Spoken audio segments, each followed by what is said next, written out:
बाबा गुरु नानक को जो है फैज हुआ गौस पाक से, तो गौस पाक ने कहा बाबा गुरु नानक कि चल कलमा पढ़ ले फिर फैज दूंगा।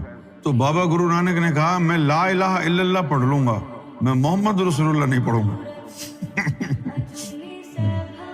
सरकार बहुत मुस्कुराए और फरमाया कि उन्होंने कहा चल ठीक है तू सिर्फ ला इलाहा इल्लल्लाह पढ़। वो जो ला इलाहा इल्लल्लाह पढ़ा तो उसका नूर अंदर आया, उसी नूर से तो मोहम्मद को बनाया था। वो जब नूर ला इलाहा इल्लल्लाह के अंदर गया वो खुद ब खुद मोहम्मद रसूलुल्लाह से मोहब्बत हो गई उनको। खुद ब खुद मोहब्बत हो गई।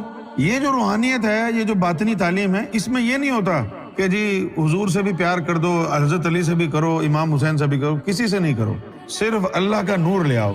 जिसमें अल्लाह का नूर होगा खुद ब खुद उसकी मोहब्बत आ जाएगी, क्योंकि जो नूर उनमें है वो तुझ में आ गया, एक कनेक्शन दूसरे में जुड़ जाएगा ना बीच में से।